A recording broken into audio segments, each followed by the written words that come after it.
if we're going to successfully lead humans, then we've got to understand human behavior and human psychology. Here's what they found. They found that when human beings experience three psychological needs at the same time, they become self-determined. They become self-motivated.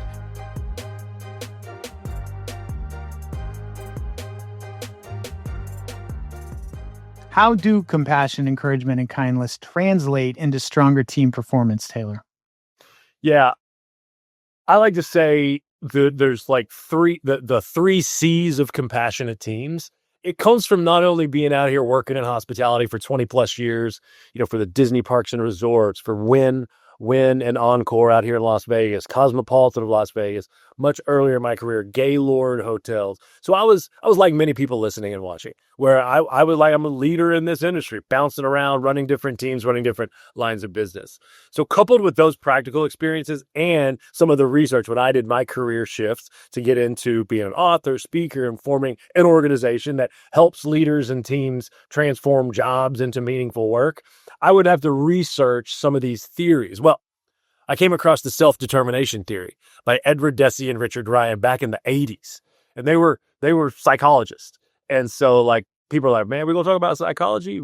I'm like, yeah, if we're going to successfully lead humans, then we've got to understand human behavior and human psychology. Here's what they found.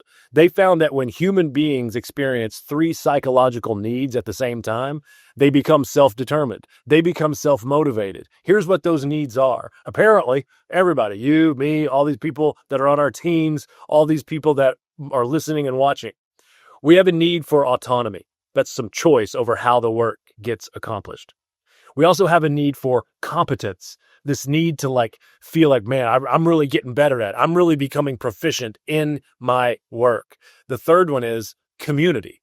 Even those people that say, I'm not a people person, I'm not lovey-dovey. No, we all were created to be like social beings. So I call it the three C's of compassionate teams: choice, competence, and community. And what happens is what Edward Deci and Richard Ryan's research, the self-determination theory that has been tested and tried and tested and tried and tested and tried and proven since 1985, literally, is that when we as leaders can create an environment where people feel those three things at the same time, they will become self-motivated. Self-motivated, we don't have to say it. We don't have to ask them. They will want to come in early. They will want to stay late. They will want to do things a little bit outside their job description as long as it makes a positive impact on a guest, customer, client, or a partner, or even our own leader.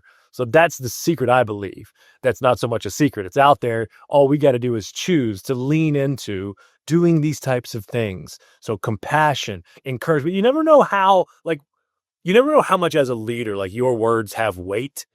There could be so 15 true people that will say, hey, I like the way that you did that with that guest, but not until the person that I'm reporting to, not until my boss actually says something that validates me to that extent, that encourages me, that lets me know that they see me and they appreciate me. That is worth more than any bonus check, any tip, any raise we could ever ask for. And it also makes folks kind of want to go out of their comfort zone and try new things and kind of test and learn and put themselves in those difficult positions, right? Because that's where growth is. Exactly right. Getting comfortable, getting uncomfortable.